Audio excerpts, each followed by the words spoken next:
Capítulo 15. Lecciones y legados de la polio.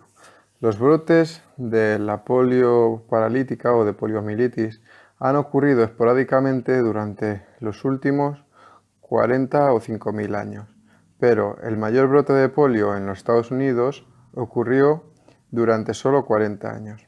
Los eventos empezaron en Nueva York, donde la mayor epidemia recordada fue en 1916 y acabó con el anuncio de la primavera de 1995 que la vacuna Salk era efectiva y segura. Desde entonces, los supervivientes saben muy bien que la epidemia se ha convertido en una memoria distante y que la palabra polio se ha convertido a algo asociado a vacuna, no enfermedad. Esto es que para muchos de nosotros las lesiones y legados de nuestra historia con la polio son gran parte de nuestra vida diaria. Este capítulo trata sobre estas lesiones y legados desde un punto de vista personal, profesional y social. Su propósito no es profundizar en sus dimensiones psíquicas y físicas, sino en dar un paso atrás y ver cómo la experiencia de la polio, en concreto en los Estados Unidos, afectó con una perspectiva más amplia y examinar algunas de las lecciones aprendidas y legados que la enfermedad dejó. Algunas de las lecciones pueden ser también aplicadas para otras personas que estén envejeciendo no solo con la polio, sino con otras discapacidades físicas. Este capítulo además construye sobre estas experiencias y presenta información sobre cómo envejecer con la polio y otras discapacidades y estrategias para afrontar estos nuevos retos que todos tenemos. Experiencia personal.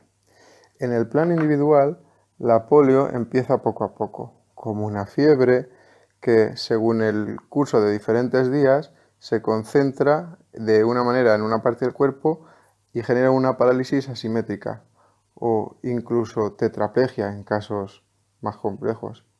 La recuperación desde el shock inicial de la enfermedad se sigue por un periodo de recuperación médica, durante el cual la mayoría de los pacientes recuperan bastantes funciones físicas.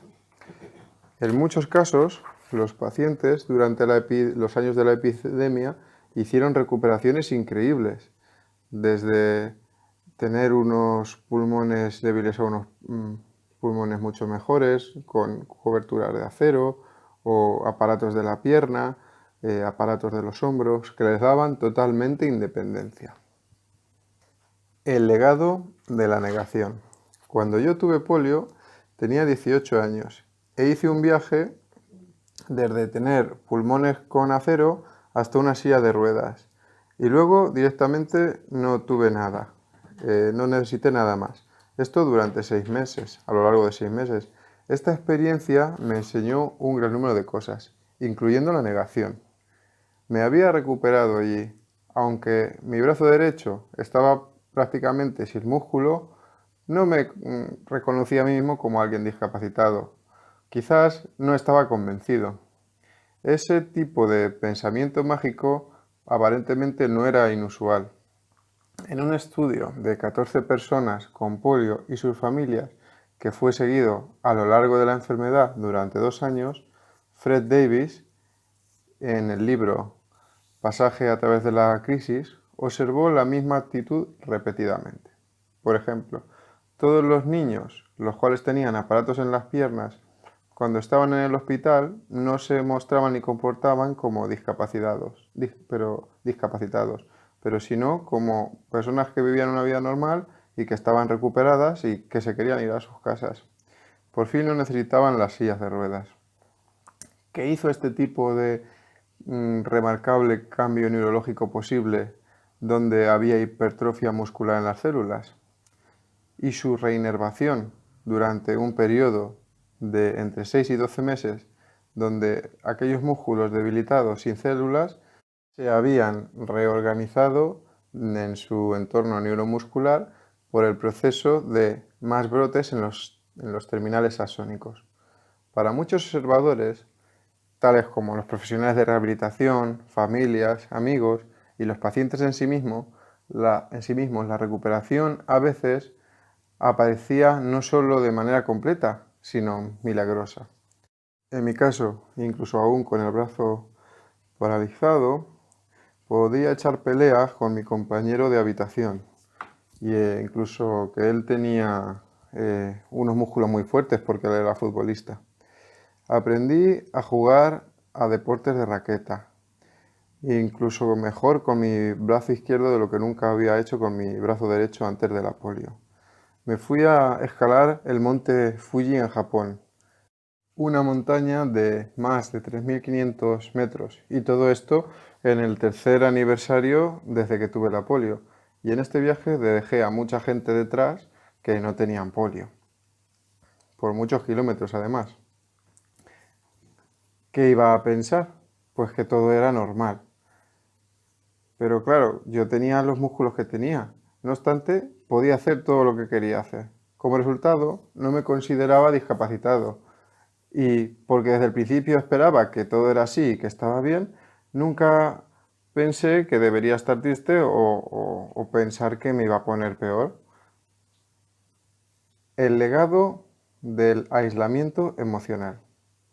Este tipo de negación sobre la discapacidad nos alejó a muchos de nosotros de las voces que nuestros cuerpos nos estaban diciendo. Y esto llevaba a un tipo de aislamiento emocional, donde en un momento dado empezábamos a estar asustados por la posibilidad de estar enfermos otra vez y no queríamos saber que todo lo que nos habíamos recuperado o lo bien que nos sentíamos podría darse la vuelta en algún momento. Creo que esto me ayuda a explicar por qué, muchos años después, muchas personas con polio que se negaban y que no querían buscar ayuda o utilizar más bastones, aparatos o artilugios según desarrollaban nuevos síntomas, lo negaban. Ellos encontraban difícil el pensar que eran personas vulnerables, dejando pasar sus emociones u haciéndoles caso omiso, se desapegaban eventualmente de sus emociones y pensaban que se podrían esconder de nuevos problemas o desastres. Hablando sobre mí mismo, en el desapego aprendí que era muy difícil expresar mis emociones y compartir cosas profundas en mis relaciones. Esto en mi caso. Las pérdidas físicas empezaron a pasarme factura y a llevarme a enfrentarme a otros tipos de pérdidas. Contraje la polio en 1954, pero no me consideré un discapacitado hasta 1983, casi 30 años después, cuando tenía 46. No fue hasta que me uní a un grupo de apoyo que empecé a hablar con otras personas que tenían polio sobre mis nuevas debilidades, el síndrome postpolio, el dolor que estaba empezando a hacerme sufrir y estaba empezando a sentirme apenado por el cuerpo que había perdido hace 30 años. La lección del ejercicio. Una de las lecciones que la mayoría de nosotros aprendimos pronto era el hecho de valorar el ejercicio. Fue una lección que aprendí de corazón cuando empecé a dominar y a pensar sobre los 30, 40 y 50 años después. Para mí mismo, y sé que también para muchos otros, el ejercicio se convirtió en una obsesión. Si un médico me decía, haz 10 repeticiones 2 veces al día, yo iba a hacer 20 3 veces al día. Y según me sentía más fuerte, desarrollaba una relación especial con mi cuerpo. Había ganado un cierto dominio muy bueno de cómo manejarme con mi discapacidad y lo controlaba muy bien, como si no tuviera polio. Asociado a este sentido de estar totalmente bien y controlar todo, era una noción que si la hubiera trabajado lo suficientemente bien, sentía que podía hacer casi cualquier cosa, como todo el mundo.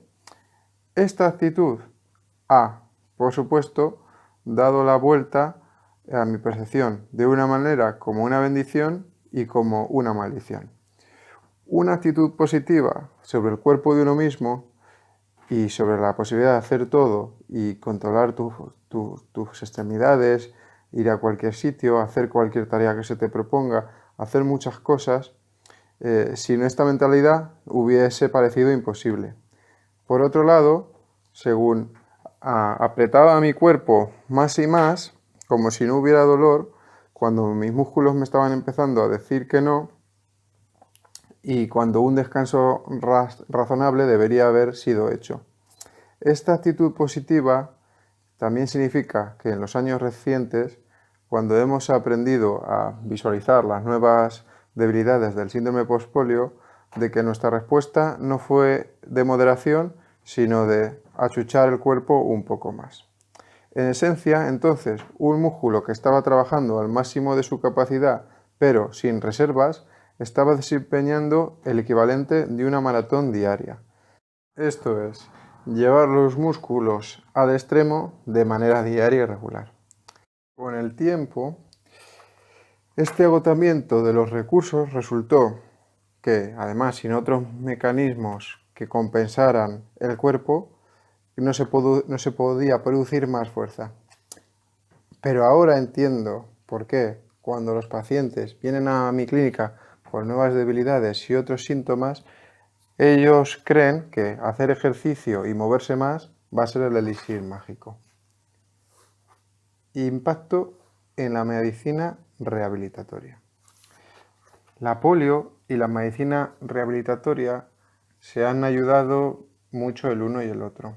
Las grandes epidemias crearon un sistema de salud sobre crisis y otras especialidades que antes no existían. Pediatras, enfermeras, médicos generales, usualmente hacen diagnósticos y guían a sus pacientes a través de la fase más fuerte del brote. Después vinieron los aparatos ortopédicos y después muchos años de cirugía en muchos casos. Pero, mientras tanto, estaba la necesidad de que un especialista hubiera podido trabajar sobre las piezas fragmentadas del cuidado una vez que la polio se había convertido en una enfermedad y se podía haber provisto una visión más holística, más integrada de sus consecuencias presentes y futuras. Había una necesidad de que una especialidad y, digamos, una preocupación en sí misma se hubiera aportado a la materia, enfrentándose a asuntos tales como el desempeño funcional, cinética muscular, aparatos ortopédicos, intestino y vejiga, fisiología respiratoria, entrenamientos vocacionales, ajuste psicológico y asuntos familiares.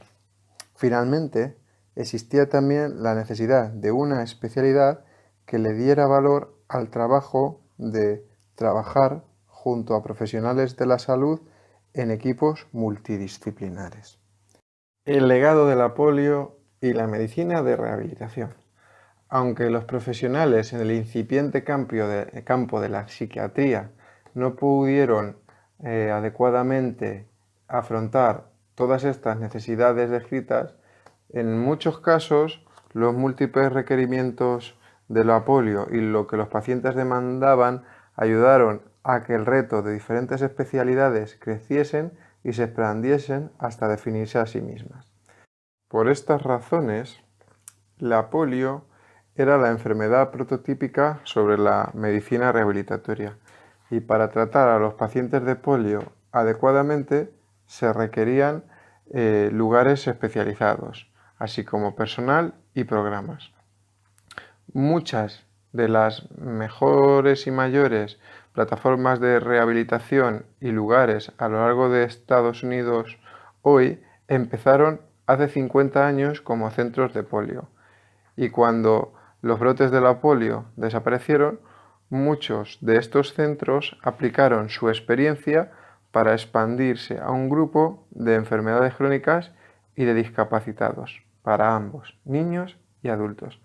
En particular, muchos de los centros respiratorios de la polio que se fundaron por March of Dimes se volvieron centros para la espina dorsal y enfermedades del cerebro. centros de cuidado integral. La rehabilitación de la polio se implicaba con el hecho de que muchas necesidades trataban un amplio espectro de pacientes. A un lado del espectro estaban los pacientes que tenían una parálisis más leve y que podían participar en una terapia más, digamos, vigorosa desde el principio de su admisión en los centros.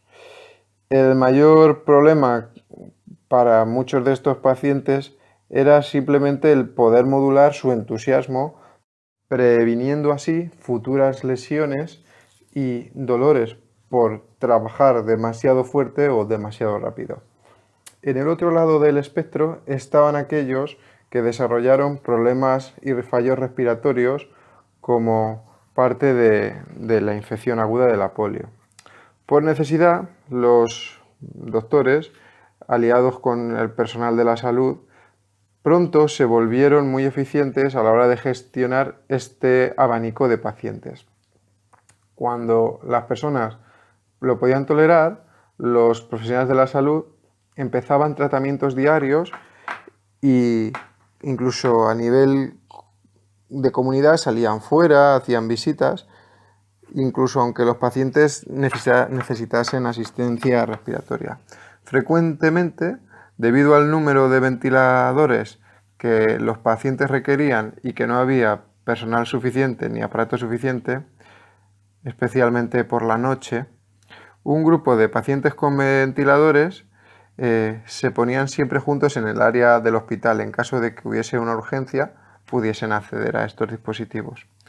Este tipo de juntamiento de pacientes muy enfermos dio nacimiento a una unidad intensiva de cuidados, lo que después se adoptó para muchos tipos de pacientes de diferentes enfermedades en hospitales generales. El legado del tratamiento directamente en el hospital. Como se acaba de indicar arriba, algunos de los legados de la era de la polio han resultado en bendiciones mixtas. La rehabilitación siempre ha tomado orgullo en sí mismo por su provisión y cuidado, coordinado con muchas disciplinas que envuelven esto. Debido a la complejidad y diferencias entre muchos pacientes de la polio, era natural que los cuidados iniciales estuviesen siempre hechos dentro del hospital. Mientras esto era conveniente para el personal del hospital y eficiente debido al uso del tiempo, también tenía un efecto no deseado y quizás largamente inesperado. Y era el efecto de crear una mentalidad sobre de que la naturaleza y el objetivo de la rehabilitación y sus servicios debían siempre ser provistos en un hospital. Es importante remarcar que esta mentalidad empezó como algo sutil, pero que según los servicios se iban prestando en el hospital, los pacientes eran más fáciles de gestionar, esto es, más fáciles de controlar por los profesionales del hospital, lo que irónicamente tendió a generar una dependencia de estas personas y de los profesionales, los cuales les estaban diciendo que deberían ser más independientes. Esta actitud ha cambiado ampliamente en los años recientes, por supuesto. Este cambio viene parcialmente dado como que la discapacidad se ve como algo que hay que ayudar y compensar por parte de los gobiernos, ayudando a que las personas sean más independientes y tratando de desarrollar alternativas al modelo médico único. Además, existen medios más sofisticados de aparatos, mejores sistemas de rehabilitación más flexibles en más clínicas, así como la mejora financiera y del sistema de medicina y de hospitales que existe hoy. Para muchos pacientes de polio, yo incluido, que me descartaran del hospital y me dijesen que me fuese a mi casa, marcó el final de mi rehabilitación. Es verdad que seguía haciendo ejercicio por mí mismo y que tenía en cuenta las recomendaciones que se me hicieron mientras estuve en el hospital, pero a raíz de eso nunca nadie me hizo un seguimiento, ni me enviaron ninguna carta, no fui a ninguna cita debido a la polio ni había ninguna información sobre mi recuperación o progreso. Nada de nada. Debido a que yo y miles de personas como yo no volvimos a los hospitales durante muchos años, creo que dos, el campo de la medicina de rehabilitación y los supervivientes de la polio fueron engañados. Por un lado, en el campo de la investigación se perdió una oportunidad maravillosa para seguir el desarrollo neurológico y funcional a lo largo de la polio, lo que podría haber dado por adelantado una alarma sobre la deteriorización que causó el síndrome postpolio y que nos cogió a muchos por sorpresa y que ahora sirve como un ejemplo primordial del objetivo de este libro, el cómo envejecer con una discapacidad. Claramente, sin embargo, esta lección ha sido bien aprendida y de hecho quizás sea el más importante legado de la experiencia de la polio. Solo hace falta mirar a los exhaustivos seguimientos y programas de rehabilitación que tienen las personas con daños en la espina dorsal u otros grupos de discapacidad que existen en la mayoría de centros de rehabilitación en los hospitales hoy por hoy. El contexto social.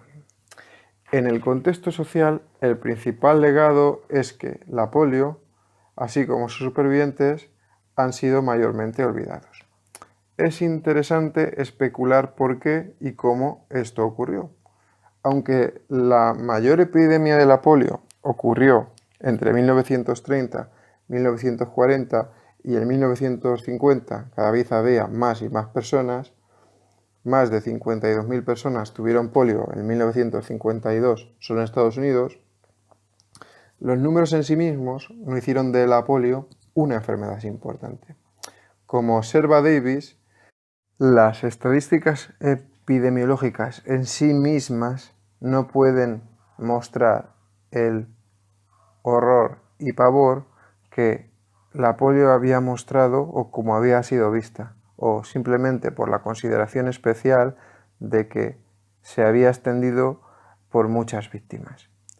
La polio, en la mayoría de los casos, afectaba a niños y la visión de niños con aparatos y sillas de ruedas rompía el corazón de la gente.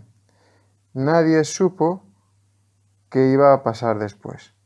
Como Susan Sontag escribe en La enfermedad como metáfora, cualquier enfermedad que es tratada como un misterio y suficientemente temida puede sentirse moralmente, si no literalmente, contagiosa.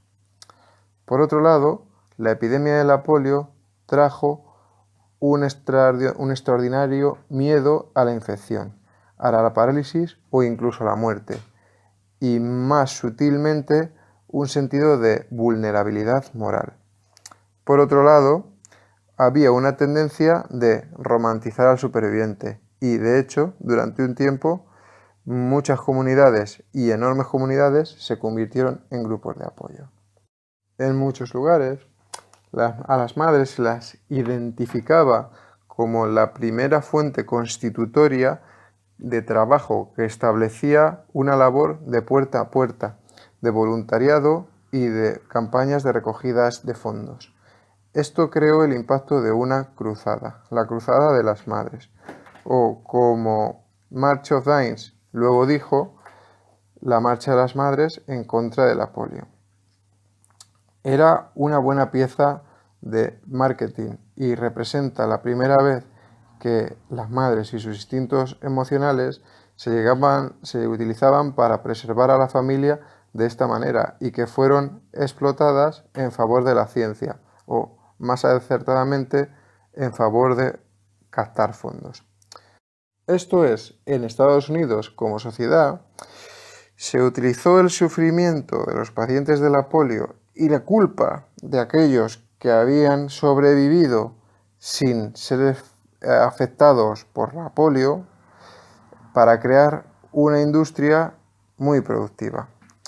En muy pocos años, la asociación March of Dimes, o Marcha de Dimes, que trabaja por erradicar la polio, creció hasta ser una de las organizaciones sin ánimo de lucro más exitosas de la historia. Además de educar al público sobre la polio y pagar por servicios de salud, la March of Dimes usó los fondos que cogió para apoyar una investigación sobre la polio que fue muy valiosa. Esto llevó a que en 1955 la vacuna Salk se empezase a utilizar. Si miramos las noticias de aquellos días, podremos ver titulares diciendo cosas como: "Si hemos conquistado la polio" y "Victoria sobre la polio". Había habido otra guerra y habíamos ganado. Había una cura para la polio, pero no para aquellos que ya la habían tenido. La victoria fue para aquellos que nunca la iban a tener. Por lo tanto, el impacto en la sociedad estadounidense y en sus mentes era la sensación de que la polio había sido conquistada. Y como resultado, la idea de la polio poco a poco decayó de la conciencia nacional y dejó de ser parte de cualquier agenda. Por lo tanto, para la mayoría de la gente hoy, la palabra polio les trae un recuerdo molesto de que hay que vacunarse, pero no sobre la parálisis que causó o del síndrome postpolio. El legado de la comercialización de la discapacidad. Otro legado social de la polio fue el desarrollo de muchos pósters de niños, como también se utilizaron por March of Dimes.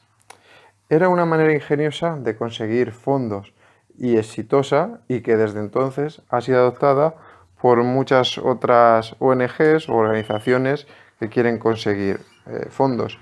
Y el hecho de utilizar un póster con un niño se ha convertido parte de nuestra cultura. Desafortunadamente, sin embargo, también empezó a iniciar y a perpetuar la comercialización de la discapacidad. Haciendo esto, se ha ayudado a crear y a reforzar muchos estereotipos negativos sobre la discapacidad.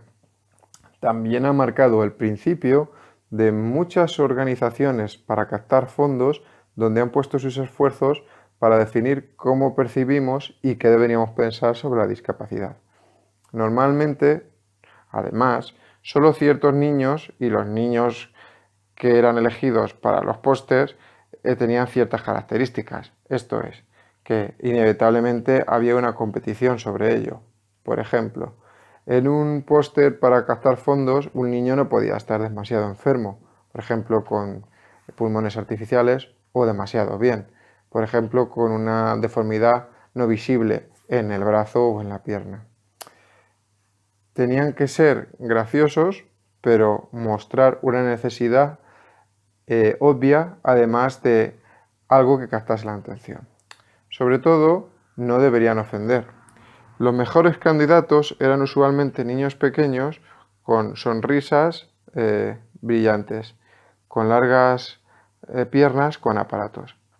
Las fotos mostraban los niños en los pósters con una necesidad obvia y además hacían claro que eran luchadores que lo podrían hacer mucho mejor y sentirse mejor respecto a las investigaciones que se iban a hacer si había dinero de por medio.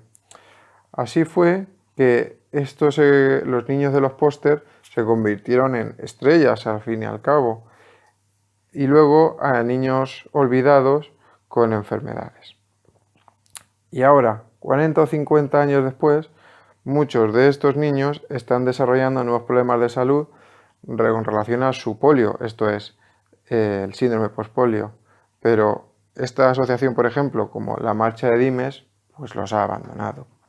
Otro legado de la Marcha de Dimes fue ayudar a crear un clima en el cual las enfermedades individuales empezaron a competir entre ellas, puesto que los recursos eran limitados para acceder a las ayudas. A lo largo de los años, esto ha llevado a cabo una proliferación de diferentes ONGs y grupos de ayuda y su comercialización de la discapacidad para investigación y servicios. No creo, sin embargo, que esta aproximación capitalista y y de manera individualizada ha servido a la comunidad de discapacitados bien. Lo que ha llevado es a una fragmentación de los grupos con discapacidad, todos compitiendo por los mismos recursos, y a una redundancia de burocracia y esfuerzos excesivos que muchas veces han resultado en el aislamiento y fragmentación de personas y grupos, desperdiciando recursos preciosos, puesto que estaban compitiendo los unos con los otros en lugar de arrimar todos el hombro para ayudar a la misma enfermedad. Puntos importantes a recordar. Las epidemias de polio en los Estados Unidos empezaron en la primera parte del siglo XX y dejaron una generación de supervivientes que fueron impactados no solo físicamente, sino también emocionalmente y psicológicamente.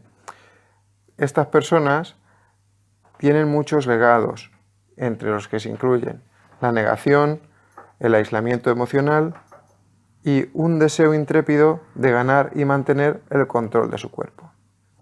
El campo de la medicina de rehabilitación y los constructos utilizados en los hospitales de cuidado hoy han crecido mucho a la hora de gestionar pacientes si tenemos en consideración la manera en la que se hacía esto en el pasado con los supervivientes de la polio. En Estados Unidos, las epidemias pasadas de la polio llevaron a desarrollar programas de ganancias de fondos a través del concepto de los niños en los pósters y la comercialización de la discapacidad, lo que dejó diferentes grupos con la misma discapacidad compitiendo los unos con los otros por recursos limitados.